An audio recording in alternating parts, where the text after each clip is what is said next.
So hello everyone, I am Dr. Avinash Singh Chauhan, senior surgeon doctor, Shiva Hospital and specialist in Ayurveda, avian, spine and joint related disorders.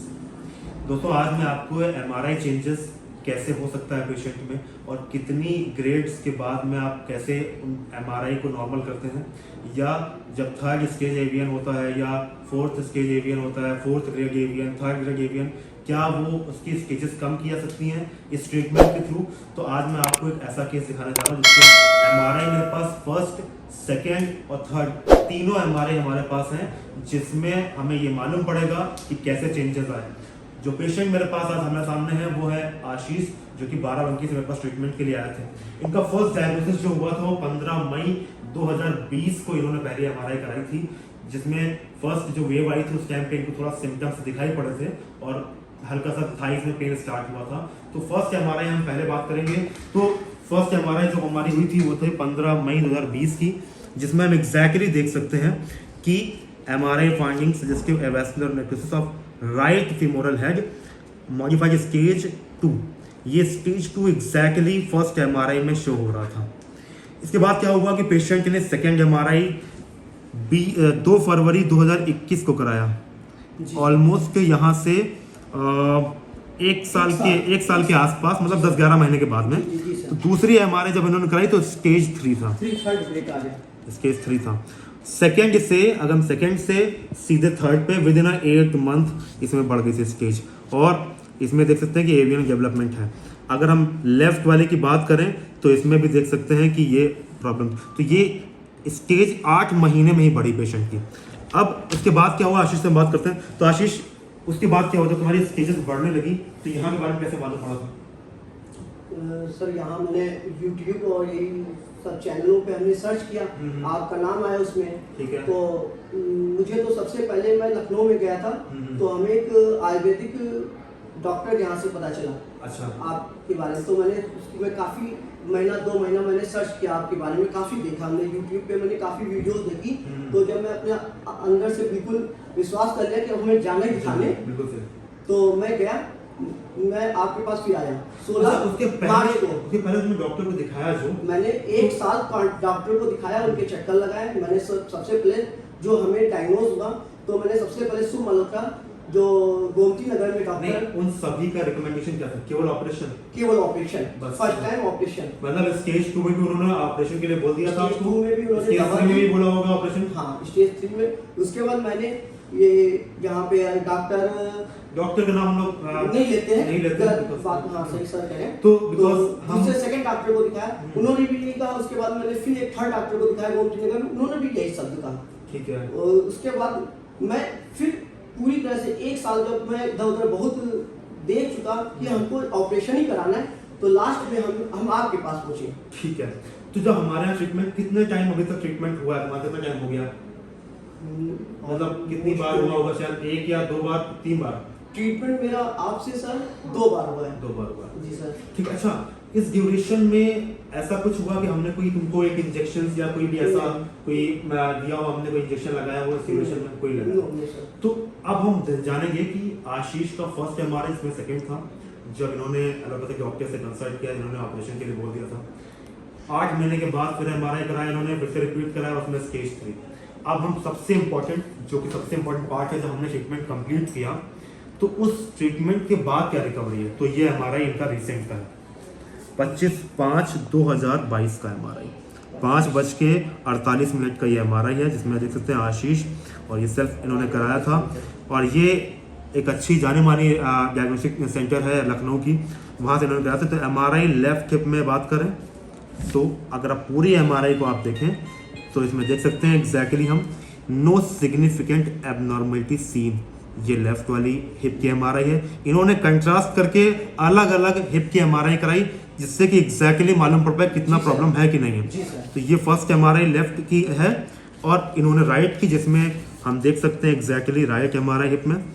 देखिए इसमें साफ साफ लिखा हुआ है there is great first hip joint डिफेशन only, बस। और एवियन में कोई भी स्टेजेस नहीं है, और केवल ग्रेड फर्स्ट हिप जॉइंट डिफेशन है, बाकी सब कुछ नॉर्मल है। Means grade first, grade third से सीधे ग्रेड फर्स्ट, और हिप जॉइंट में केवल उसका माइन्यूट सिम्टम है वेस्कुलर नेक्रोसिस के बस, बाकी पूरी एमआरआई लेफ्ट नॉर्मल है और ये राइट का। ये आफ्टर ट्रीटमेंट है। ये तीनों एमआरआई आपके सामने है, just you can see. First MRI 15 मई 2020 जिसमें स्टेज 2 साफ साफ दिखा रहा है।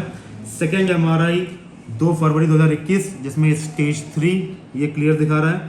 एंड जो ये ट्रीटमेंट के बाद की है जो कि 25/5/2022 की, इसमें लेफ्ट नॉर्मल और राइट में भी ग्रेड फर्स्ट ओनली और कोई सिम्टम्स नहीं है वेस्कुलर नेक्रोसिस के। सो आशीष कैसा लग रहा है अभी जो चेंजेस देखने को मिले, बिकॉज ये बहुत बड़ा चेंज है, बहुत ड्रास्टिक रिजल्ट्स हैं ये, कैसा लग रहा है अभी? एक अंदर से कैसा लग रहा है कि फर्स्ट सेकंड कॉन्फिडेंस तो है कि मतलब पहले से तो मैं जब आया था, मैं स्टार्टिंग जब हमें एकदम से डायग्नोज हुआ कि हमें वेस्कुलर नेक्रोसिस हो गया, तो मैं उस समय चल नहीं पा रहा था बिल्कुल। पूरी तरह से बेड से उतरने में दिक्कत, बाथरूम टॉयलेट जाने में भी हमें वो काफ़ी दिक्कतें हो रही थी।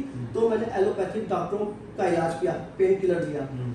उसके बाद जब मैंने आपसे फर्स्ट ट्रीटमेंट कराया सर, उसके बाद से तो चेंज तो काफ़ी हुआ। मैं अपनी डेली एक्टिविटीज तो कर लेता हूँ नॉर्मली, बिल्कुल सही, बिल्कुल आराम से। एक ऐसा होता है शायद क्वेश्चन होता है कि सर क्या नॉर्मल एक्टिविटीज भी हैम्पर होने लगती है, तो आदमी क्वेश्चन में आता है कि यार क्या करा जाए, क्या होगा अभी फ्यूचर में। क्वेश्चन मार्क बन जाता है कि मैं अपने डेली वर्क, जैसे मेरा एक पेशा है, मेरा अपना जो जॉब है, वर्क जॉब है, मैं संडे को अक्सर जाता रहता हूँ, तो मैं कैसे करूँगा, ये मेरे माइंड में हमेशा क्वेश्चन बना रहता है। लेकिन फिर भी मैं इसको ध्यान नहीं देता था, मैं जाता जरूर था और बिल्कुल पैदल भी बहुत चलता था और काम भी करता था अपना। बिल्कुल सही। बिकॉज ऐसा होता है कि अगर एक टाइम ऐसा होता है घर पे अगर रहते हैं तो एक दिमाग में पहले की चलती है एवियन और बस काम नहीं करता आदमी, तो उसके माहौल थोड़ा सा चलने में दिक्कत प्रॉब्लम होती थी, लेकिन फिर भी मैं वहाँ लखनऊ चौक जाता था, अपना काम करता था पूरा और फिर आराम से आ जाता था। ठीक है, तो ये आशीष की कंडीशन थी। अब हम आशीष का एक नॉर्मल जो आज कंडीशन, क्या वॉक नॉर्मल कर पा रहे हैं? एग्जैक्टली वॉक नॉर्मल हो रहा है, लेकिन चलिए नहीं हो पा रहा सर। दिखा दो मुझे। तो क्या, क्योंकि इतनी देर बैठने के बाद उठने में भी दिक्कत पेशेंट होती थी हाँ, पहले होती थी। चलिए दिखा दो। ये एकदम नॉर्मल देखिए।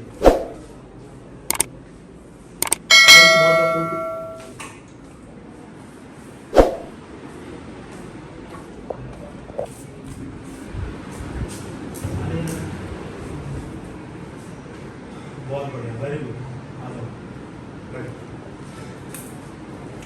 तो आशीष कैसा लग रहा है अभी? वॉकिंग करने में भी सब कुछ ठीक चल रहा है? अगर तुम नॉर्मल चल रहे हो रोड पे तो कोई तुमको नहीं बोल सकता कि तुमको एवियन है या तुमको देख के कोई नहीं बोल सकता। अच्छा, तुमने कितना हार्ड वर्क किया इसको इतना लाने में, कितना हार्ड वर्क किया होगा? सर किया तो बहुत किया है, एक्सरसाइज काफी, क्योंकि तुम्हारे जो वर्ड्स हैं, जो पेशेंट हैं, उनको ये लगता है कि ये इजी वे में बहुत हो गया होगा, तो वो उनको समझना है।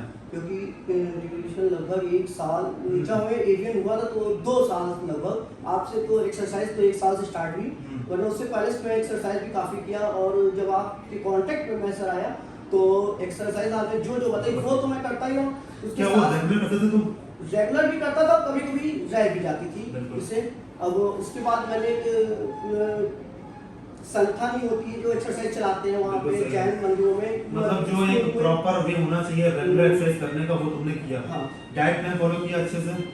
जी, डाइट प्लान फॉलो किया अच्छे से। देखो ये चेंजेस तब आते हैं पेशेंट में, क्योंकि पेशेंट को भी हार्ड वर्क करना होता है। कोई स्मोकिंग अल्कोहल कभी नहीं किया तुमने? क्योंकि आज बहुत इंपॉर्टेंट डे है जिसके बारे में हम बताएंगे। आज नो टोबैको डे है आज का, तो हम लोग मनाते हैं। ये पेशेंट अगर किसी तरीके का उनकी पास्ट हिस्ट्री रहती है स्मोकिंग अल्कोहल की, तो रिकवरी भी उनकी स्लो रहती है। लेकिन आज आप देख सकते हैं थर्ड से सीधे ऑलमोस्ट लेफ्ट पोजीशन के नॉर्मल है, राइट में भी ऑलमोस्ट हद तक क्लियर हो गया, वॉकिंग पेशेंट एकदम नॉर्मल कर रहे हैं। तो ये रिकवरी है हमारे, बिकॉज इससे बड़ी कोई जांच एवियन में नहीं होती। बिकॉज मैंने चाहा कि आपको दिखाया जाए कि कैसे रिकवरी हम लोग करते हैं, और पेशेंट का हार्डवर्क भी बहुत इंपॉर्टेंट, बहुत वैल्यू करता है डिजीज को रिकवर करने में। तो आशीष, जो पेशेंट सफर कर रहे हैं उनके लिए कुछ बोलना चाहेंगे? सर बिल्कुल, ये जो भी पेशेंट जैसे इस कंडीशन में आए हुए हैं तो थोड़ा सा तो हार्ड वर्क करना ही पड़ेगा। आपकी जितनी भी बातें हैं उनको फॉलो करनी पड़ेगी। बिल्कुल सही है, तभी रिजल्ट्स मिलेंगे, अदरवाइज बहुत मुश्किल होता है, क्योंकि नेचुरल वे से हम लोग ट्रीटमेंट कर रहे हैं। अच्छा, ड्यूरिंग ट्रीटमेंट कोई पेन किलर और कोई इंजेक्शन दिया जाता है यहाँ पर? नो सर, किसी भी तरीके का? ओके, सो आशीष, ये आशीष थे जो कि बाराबंकी से मेरे पास ट्रीटमेंट के लिए आए थे, जिनका रिपोर्ट आपने देखा। मैं उम्मीद करूंगा कि जो पेशेंट सफ़र कर रहे हैं उन तक ये पेशेंट तक ये रिपोर्ट्स पहुंचे, जिससे हम समझ पाएँ कि कैसे चेंजेस हमने किया और उनको भी एक कॉन्फिडेंस, एक मोटिवेशन मिल पाए, जिससे आशीष ने रिकवरी की अपनी। तो thank you so much, keep sharing this video. आप जितना हो सकते हैं उन पेशेंट तक पहुंचाइए जो आज हिप जॉइंट सफर कर रहे हैं, जिनको ऑपरेशन के लिए बोला गया।